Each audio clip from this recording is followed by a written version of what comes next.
Welcome back to the Lift for Life podcast. And I know we're obviously in the studio for the third episode running, but I've never seen you in a t-shirt that color. This is my safari t-shirt. Right. I wore it to be camouflaged and to avoid lions. Not really appropriate for the studio in Parsons Green, but nevertheless, It's a good fit. Yeah, I am slightly. I've got three there by a brand called Blakeney. Sponsors welcome.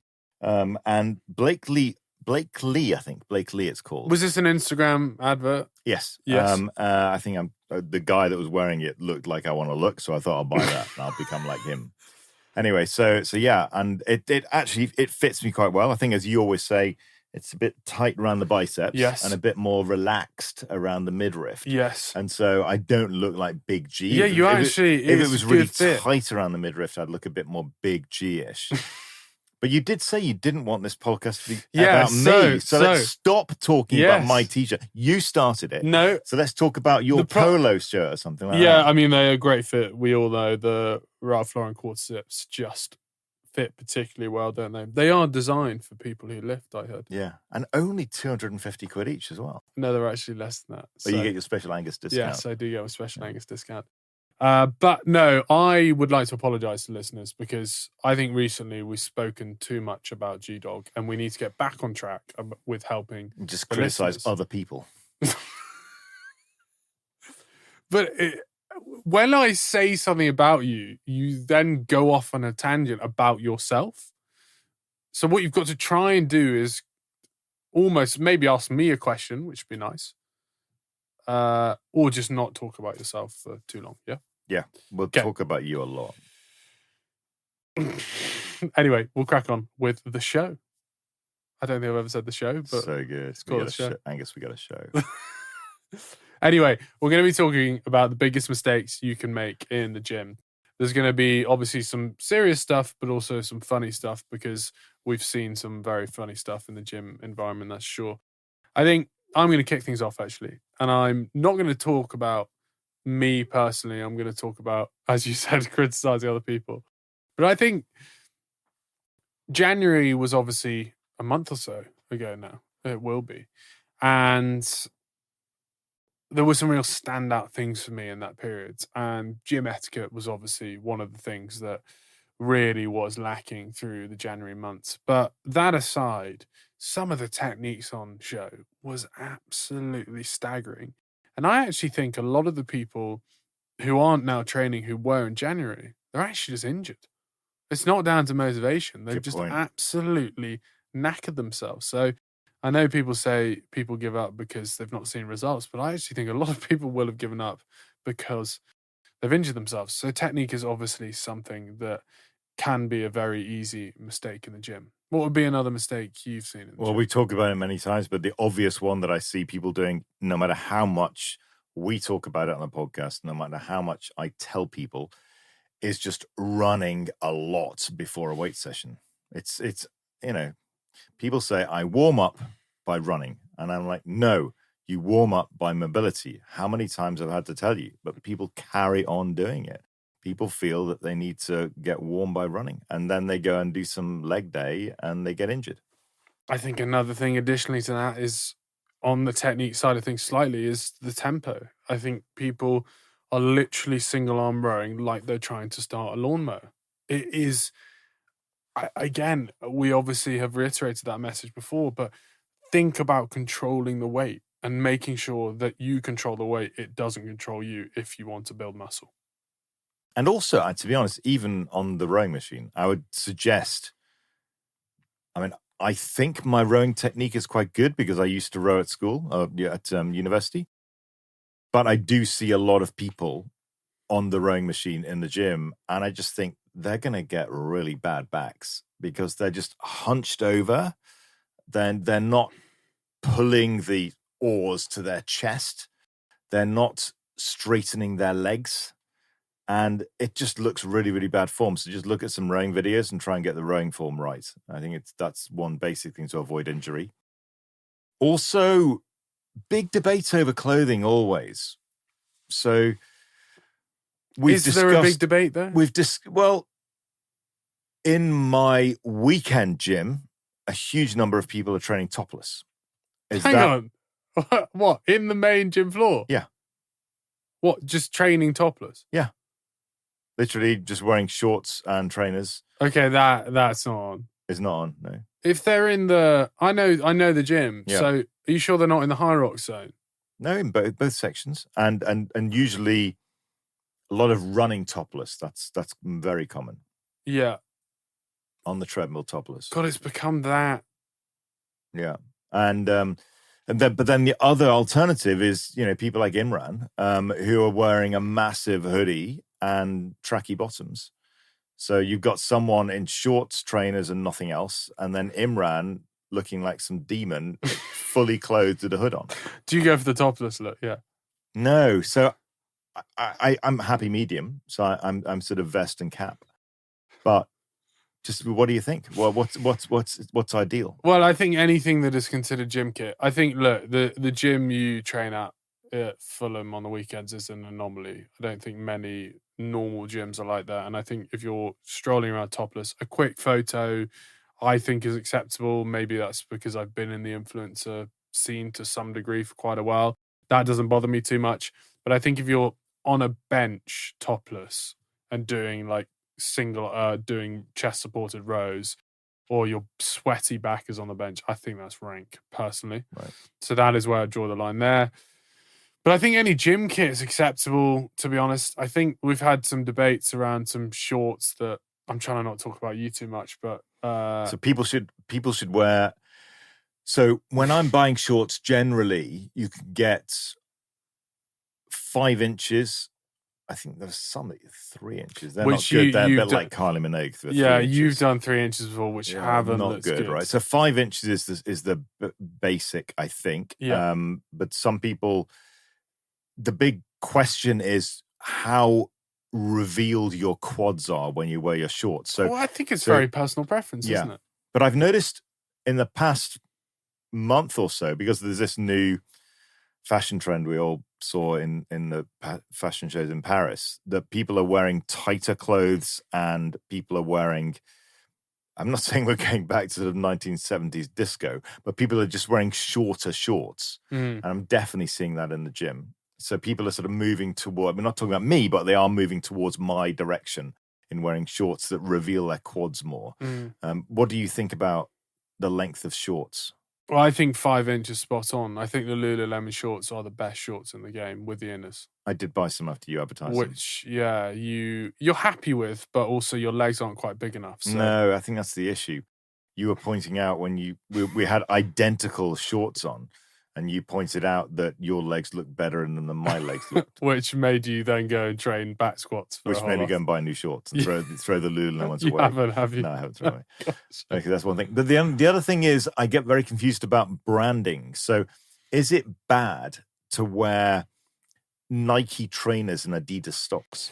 Well, supposedly so, yes. I can't say I have massively strong opinions on it, but it's not the best look, is it? It's good to have the combination. But I have a bit of a problem because my walking to the gym trainers are Adidas and my obviously lifting trainers are Metcons, which are Nike.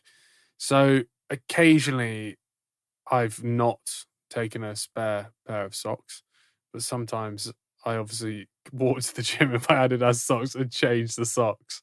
So I'm working that out of my head. What do you think? Do you think it should match?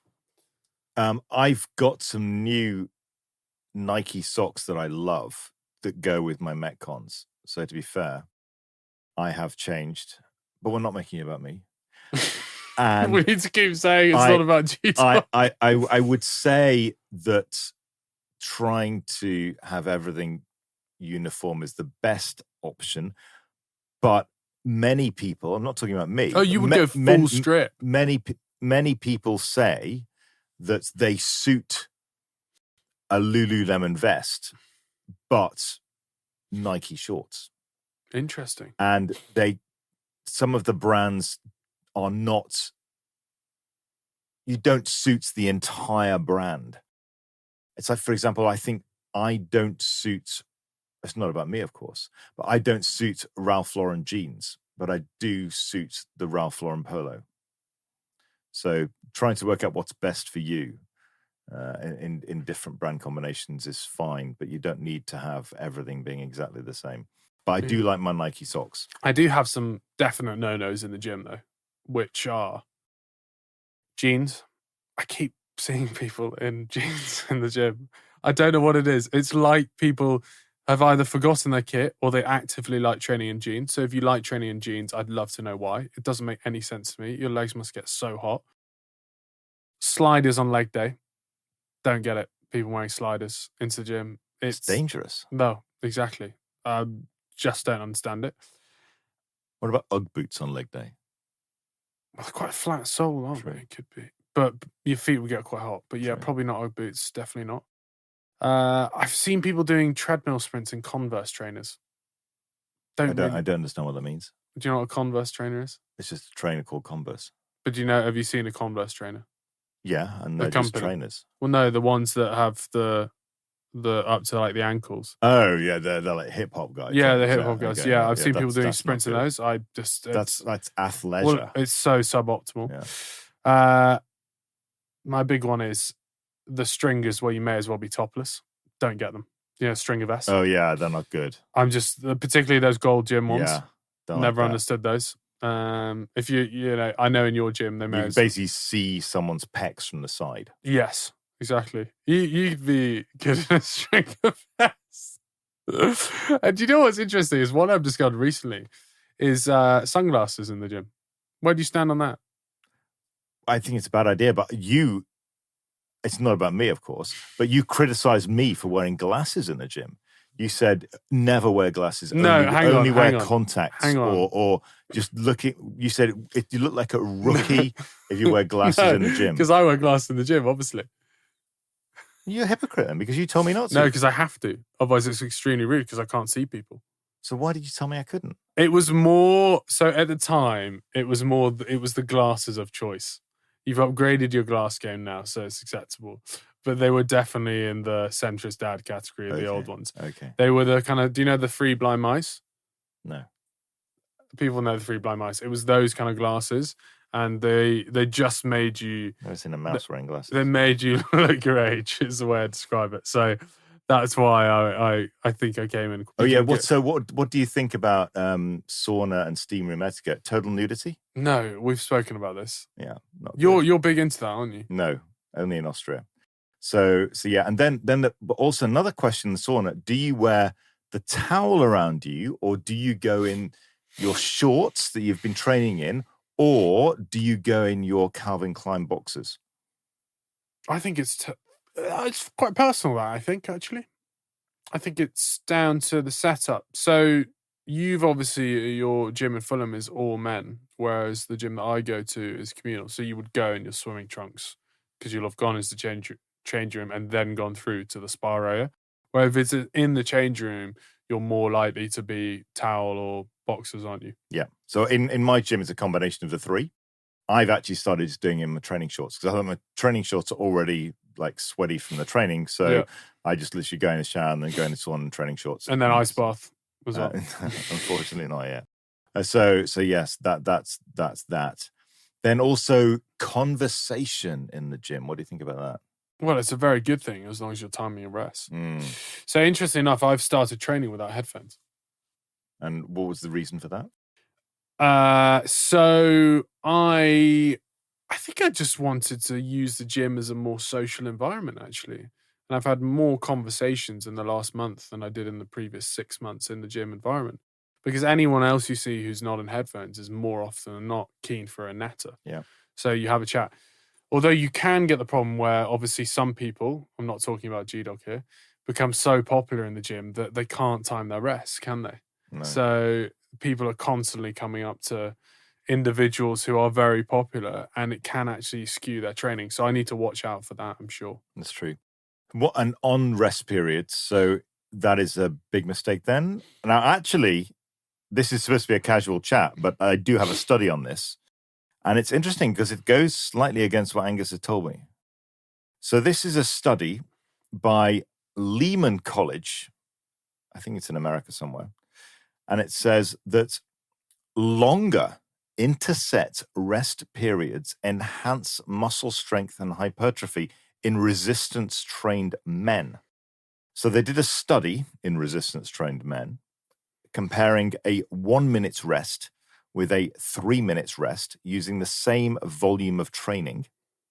And it said the 3-minute rest group had significantly greater increases in squat and bench strength. They also had greater anterior thigh muscle thickness, it's a bit like you, and a trend towards more tricep growth. So maybe you've secretly been doing longer rest periods in order to grow your legs. So one of the things I would argue back to that is that strength-specific stuff, the majority of that. So if you are doing strength-specific stuff, as you'll have seen in your previous program, you were allocated 3 minutes rest period on those compound movements. So I don't disagree from that perspective. I think you've got to take into account, within those 3 minutes, for the majority of people, if they were doing that after every set, it'd be quite boring as well. So you want to optimize your time in the gym. Your session in the gym would arguably double in length. So I think from a hypertrophy perspective, I would argue that study that is strength focused, not hypertrophy focused. Yeah, fair. And other mistakes in the gym, what about people who are dominating the weights, the machine, the bench, the rack? I just think it's standard gym etiquette I was on a machine earlier today, for example, and someone goes up to me, how many sets do you have left? And I go 2, but please feel free to jump in with me. Anyone who asks you how many sets you have left, you should be offering to share with them, because in your rest period, you can just move off the machine. I think it's unbelievably rude. Like, I've had some situations where I've kind of just smiled at the person and said, oh, is it right if I jump in with you? It's like I've shot someone when I ask. I just, like, you don't own the gym. You have a membership just like me. We should be sharing that space. And then finally, what would you say about liquid calories after your training session? Why are you trying to bring it back to you each time? No, it's because I think it's interesting, because I think a lot of people make this mistake. It's not just specifically about me, right?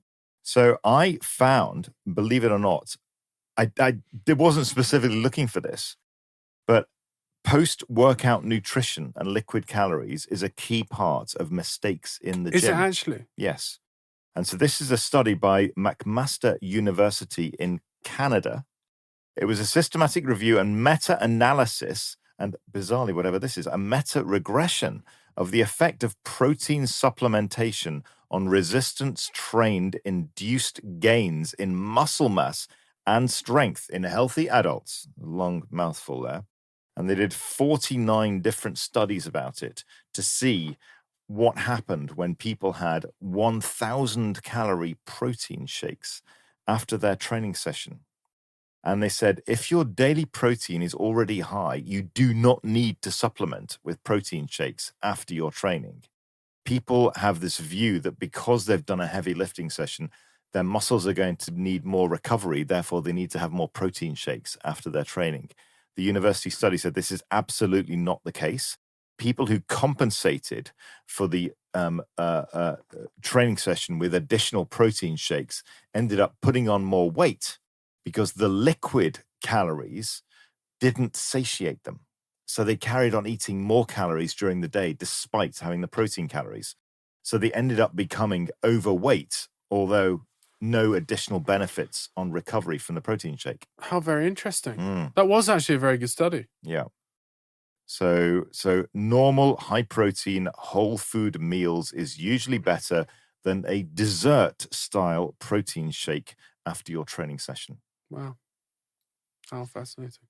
So I think that's a great way to conclude. I think that was a great way to conclude. I think the last point I would make, though, is I wish people in the gym in between their sets would just smile a bit more. I think the gym could be a far more inviting place if people actually just looked at each other and just with a grin on their face, because the gym environment actually is a very happy place. And very quickly, from the outside in, if it's your first time there, you might find it a very intimidating place. But actually, if there was more of kind of an active, like, let's all work at this together, I think that would make a big difference to the average gym environment. Yeah. I think my office gym and also the gym in Fulham I've got has pretty smiley people. So Yeah. I think Yeah. it's quite good. Yeah. Absolutely. Well, thank you very much, Angus. And I'll let you conclude the podcast as you always do, because I'm not very good at it. No, you're not. Do you want to try? You No. sure? Guys, I hope you enjoyed that episode of the Lift Life podcast. Please rate 5 stars, otherwise G-Dog will be sad. Anyway, this isn't about G-Dog. Please rate, share, and subscribe, and we will see you next time. Thanks, everyone.